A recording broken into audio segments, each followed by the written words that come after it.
No one man should have all that power.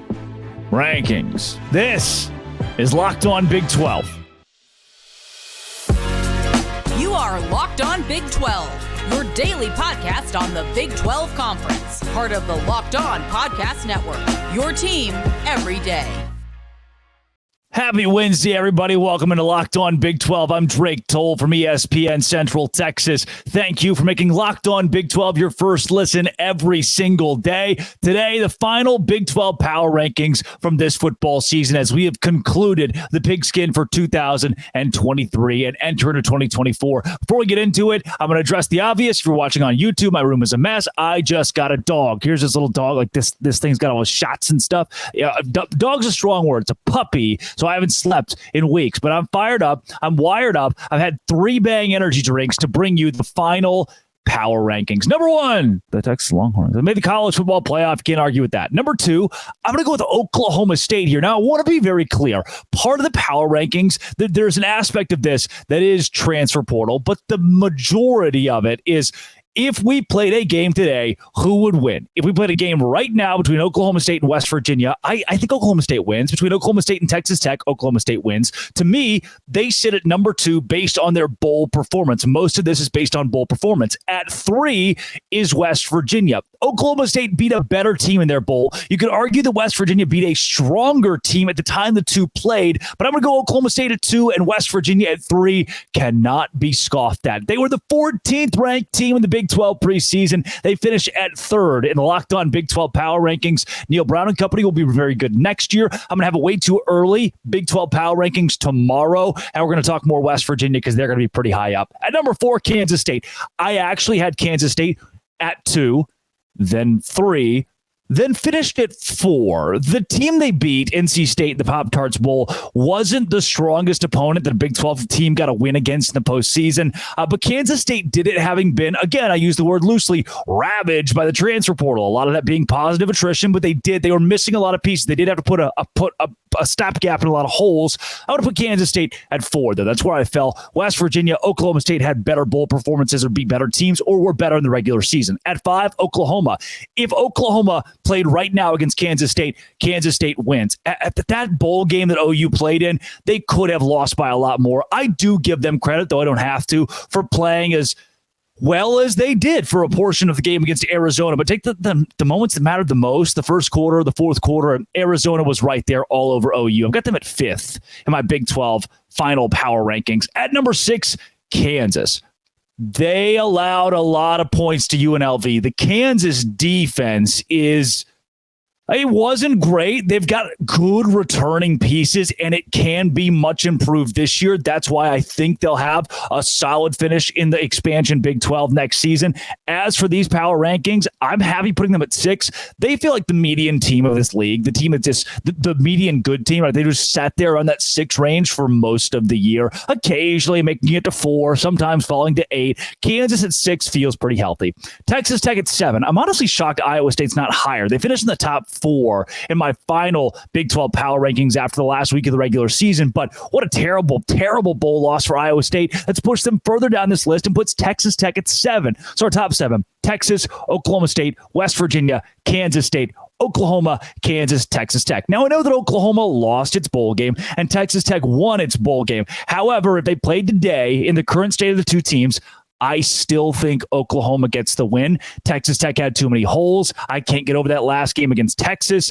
I'm not going to buy Texas Tech currently as of Wednesday, January 10th, the year of our Lord 2024. At 8 is Iowa State. Talk about a great season. Truly, I believe a great season because of the way that they came back at the end of the year. They were like Oklahoma State light with the way they struggled early on and then found it down the stretch, beating Kansas State in that snow game. And then they crapped all over a really solid season in their bowl game with a loss to Memphis. I watched the Memphis game and thought, all right, they're kind of getting dominated a little bit, but I'm going to put some money on them on FanDuel, a live bet on Iowa State, and then put some more money, and then some more money, and then some more money, and obviously it didn't work out. Iowa State lost to Memphis, and now I land them at 8 in my power rankings. 9, UCF, another team that I think had the worst bowl loss this year.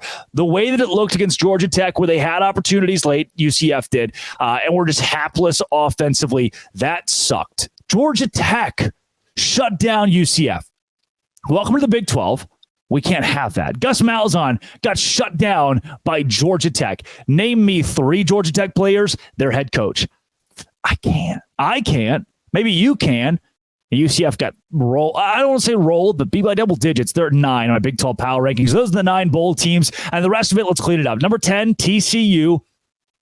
I guess they're going to go with Josh Hoover. They've got the Haas kid, Haas Haney, who's coming in. He's pretty good. As far as if TCU took the field today against UCF, I don't know. I struggle with that. I still put UCF ahead of them. They went to a bowl game and TCU didn't. At number 9, UCF, number 10, TCU. I feel comfortable with that. BYU at 11 for the way they got blown out by TCU. And you could argue there's a gap here. You could argue it's UCF and TCU are still pretty tight. And then based on the way that TCU played BYU, there's a fairly significant gap going from 10 to 11. BYU at 11. If they go with Ratzloff next year, they've got the Gary Bohannon competition to at least bring in and give Ratzloff a bit of a scare in the offseason if they go with Jake. Them at 11, they've got a lot to figure out. A run game coordinator, pass game coordinator situation with their offense is one that I am interested to see how it works because it did with Jeff Grimes. Does it work again?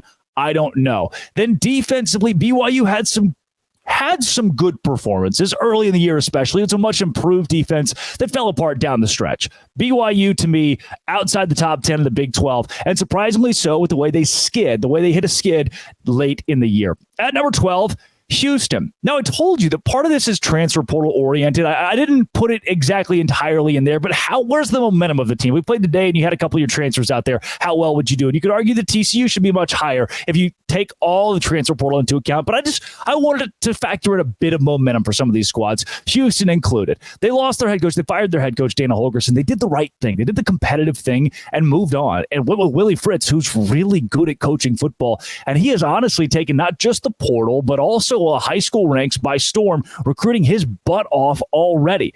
I like Houston at 12 here, above a Baylor team they beat and above a Cincinnati team that they actually lost to. I know you're probably looking at the graphic right now, and there are 2 Houstons listed.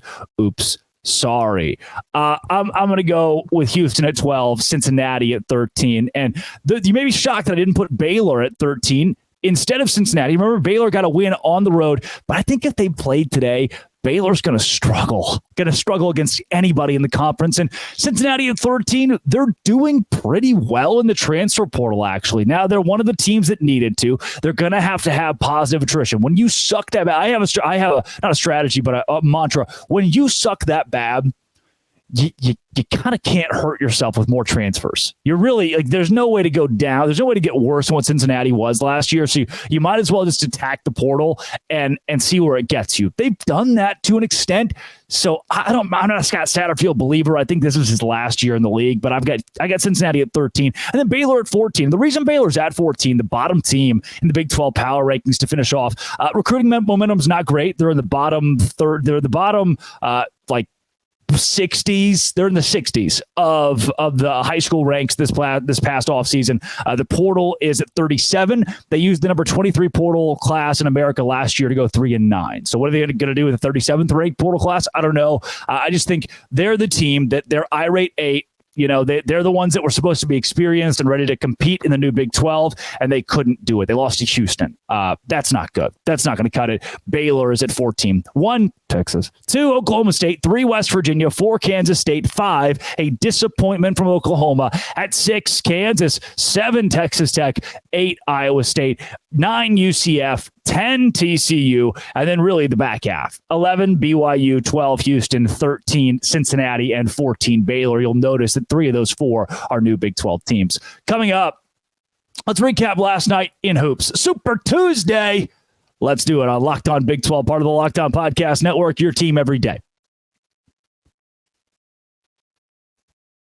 Well, today's show is brought to you, kind folks, by our friends at LinkedIn Talent Solutions. LinkedIn Talent Solutions is where I go to hire an intern every single semester. This semester, Baylor's not doing it, and I'm moving across the country. It's the first little hint that I've been able to give you there. I'm moving across the country as we speak. I'm currently in Bologna, Arkansas, packing up to do it. And I need an intern now more than ever. So I'm using LinkedIn.com/LockedOnCollege to post my job for free. If you want more information, email drake.c.toll@gmail.com. LinkedIn isn't just another job board. It has a vast network of more than 1 billion professionals, which makes it the best place to hire quality candidates. 86% of small businesses get a qualified candidate within 24 hours. Small businesses rate LinkedIn Jobs #1 in delivering quality hires versus the leading competitors. And LinkedIn knows that small businesses need help, so they give you a ton of resources. Post your job for free at LinkedIn.com/LockedOnCollege. LinkedIn.com/LockedOnCollege to post your job for free. Folks, keep in mind terms and conditions do apply. Big 12 basketball referees stink. That applied yesterday. It applies today. It'll apply Saturday and Monday. And every day after that, they are bad. Let's start Super Tuesday there.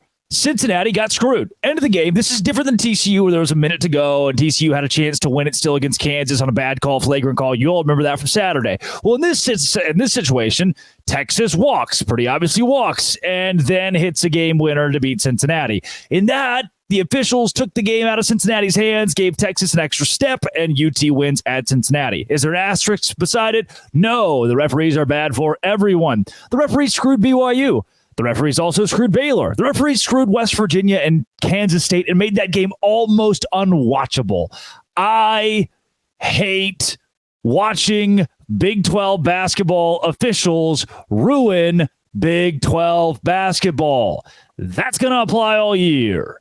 Best conference in America that is ruined by bad officiating. And you know what's crazy? Can I be like, because somebody like, well, every conference says it has bad officials. I don't remember 2 weeks ago complaining too much. I mean, I was watching a lot of college basketball then, and most of the neutral games that I watched was fine. Now we're having monumental calls or missed calls that are deciding games or just making them not very fun. That applies to the Big 12 a lot. How are these officials good 2 weeks ago in the non-conference regular games? And now they're bad because they're Big 12 refs. The Big 12 refs are bad. Houston, welcome to the Big 12. You went on the road against an unranked team. It's going to be easy work. Iowa State, You were held to 53 points. What's great? Your defense. What's not great? I guess your offense. But Iowa State, according to shot quality, is #1 in America in defense. Welcome to the Big 12. You don't get to play East Carolina on the road anymore. You have to go play at Iowa State. And guess what? 57-53. If you're not going to be able to show up with more offense than that, you're going to lose a lot of Big 12 basketball games. Then you got to go on the road against TCU, who's dangerous. And Texas Tech's already won on the road against Texas. Then you get UCF at home. Easier. At BYU, those guys can shoot, or at least claimed they could shoot. Houston loses. It's not like a ha thing. I'm not like, oh, yeah, I'm rooting against Houston actively. Though Houston fans have been cockier than most fan bases in saying that their team is the best team in the Big 12 and they're going to dominate and it's going to be fine. And I know that's not every Houston fan, but I've had enough in the comment section like, Houston's not getting enough respect on this show. All right. I just figured something like this would happen, and it did.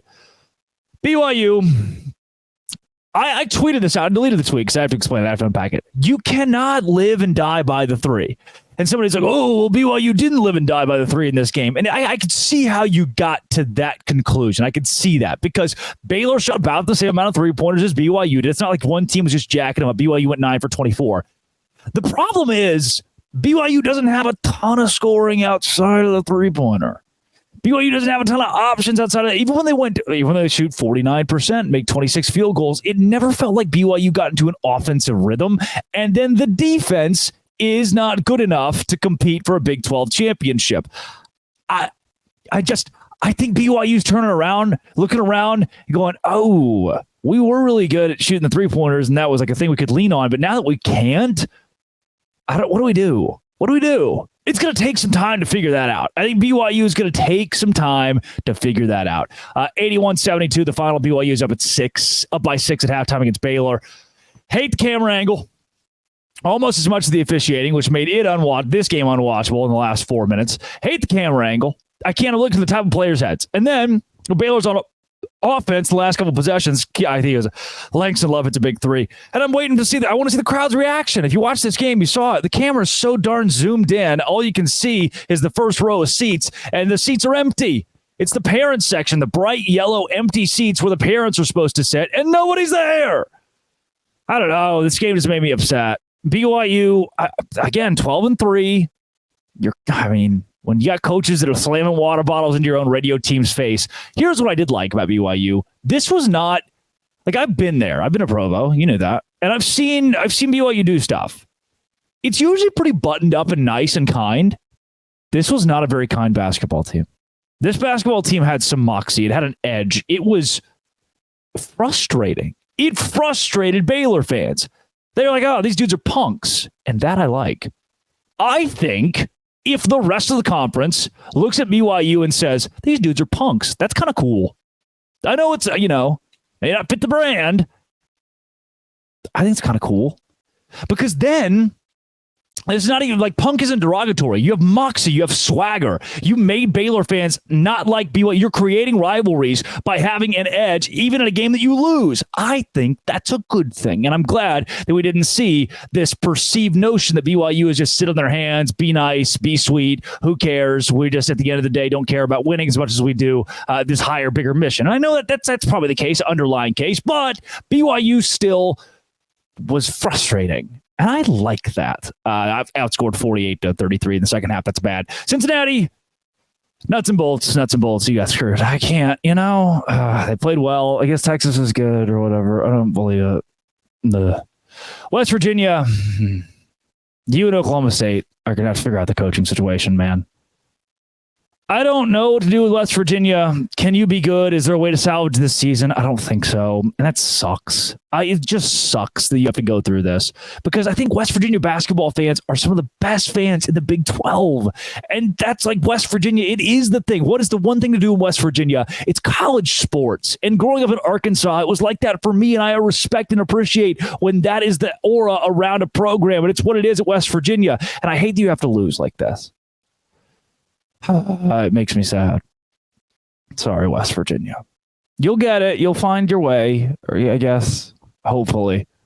81-67. Kansas State's good. Referees made this game unwatchable. What is new? Texas Tech over Oklahoma State. What a lock of the day. 90-73, though. Didn't see that coming. 90 points for Oklahoma State. You gave him 90 points. I like Grant McCasland. He's 2-0 in Big 12 play. Look at that. Jerome Tang, 2-0. Grant McCasland, 2-0. Scott Drew, 2-0. Talk about the Baylor tree, the Scott Drew tree that's taking over the Big 12. I think Oklahoma State should just hire John Jacobs or Alvin Brooks III or some other bench coach for Baylor. Everybody should hire Baylor assistants so they can start winning. 6-0 combined record for Baylor assistants or Baylor Scott Drew coaching tree guys in conference play. At 90-73, very impressed with the Tech offense. I think it's a Tech team. It's going to be a little more dangerous than everybody else thought. 13-2 is good. Rank them, you cowards. Rank them. Kansas State's crawling back toward the rankings as well. Cincinnati hurt their shot with a loss to Texas. Texas will stay in the rankings. Baylor will move up at 14. I think BYU eventually will leave the rankings, and Iowa State should make it back in. I think the Big 12 could make a legitimate case for 6 or 7 ranked teams. Not 6 or 7, 8. 8 ranked teams. Yep, that's right. I know it's a nuts number. But they can make a case for 8 of them. That's the case that I'm going to make, is that we should get 8. Then today, Kansas at UCF and Oklahoma at TCU, which are another 2 ranked teams. That's okay. Kansas 1, Oklahoma's 2, Houston 3, BYU 4, Baylor 5, Texas 6. Yeah, 8 teams is reasonable. Come on, man. 2 more. Iowa State, Texas Tech, Kansas State, somebody, right? Come on. Super Tuesday was super. It was fun. I just hate that whooping refs, man. Gosh. Coming up, the NCAA 14 video game or 25 video, whatever it is, 24, whatever it is coming out, or is it not? You've been lied to by a lot of people. This is Locked On Big 12, part of the Locked On Podcast Network, your team every day. Today's show is brought to you by FanDuel. FanDuel is the first place I go when I want to make money. Last night, I had a parlay. LSU moneyline. They were playing Vanderbilt. Auburn moneyline at home against Texas A&M. And Texas Tech moneyline. They were at home against Oklahoma State. That was plus 109. So $100 will win you $109. And guess what I did? I went to FanDuel and said, here's my $100. And FanDuel said, here's $109. Let's start making back the money that we lost. On Washington. So today, FanDuel, there's no time. You can't wait. There's no reason of waiting. NFL season is wrapped up. The regular season, that is, the playoffs are here, and you can bet on them. $150 in bonus bets guaranteed when you place a $5 money line bet. $150 in bonus bets, win or lose. Live same game parlays. Find best bets in the new Explore tab. Make a parlay in the Parlay Hub and more. FanDuel.com/locked on. Make your first bet a layup. FanDuel, official sports betting partner of the NFL.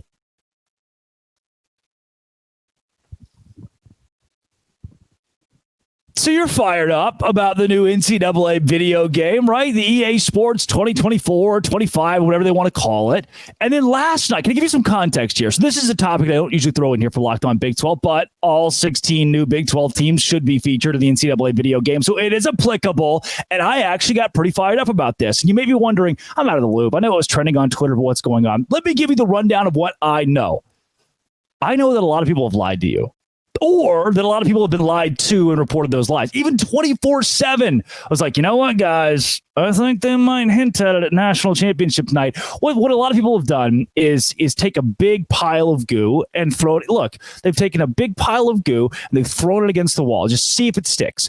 And it reminds me a lot of like Bill Belichick. When people are like, oh, yeah, Bill Belichick's done in New England. He's going to be fired at the end of the season. That's like me saying middle of this last season, oh, yeah, Dana Holgerson's going to get fired at Houston. I didn't have a source. It was just kind of something that seemed obvious. Feels like most people have done that with the EA Sports video game. A lot of these accounts have come out and be like, oh, I have new information. And you click on the video, which is usually clickbait. You watch the video and you're like, oh, that's weird. There wasn't really a whole lot of new information about the NCAA Sports video game. I didn't get anything out of that. I just got that, the EA has said they're going to announce it. They haven't posted anything on Twitter in years at this point, and I have waited. Can I paint you a picture for a second?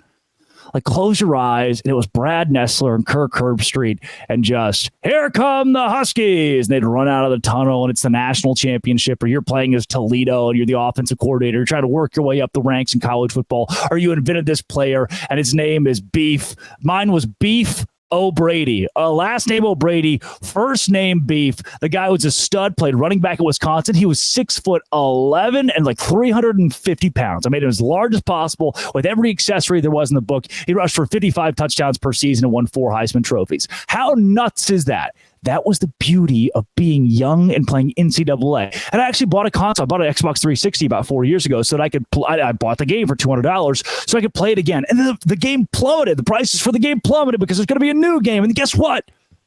A lot of people have kind of lied to us.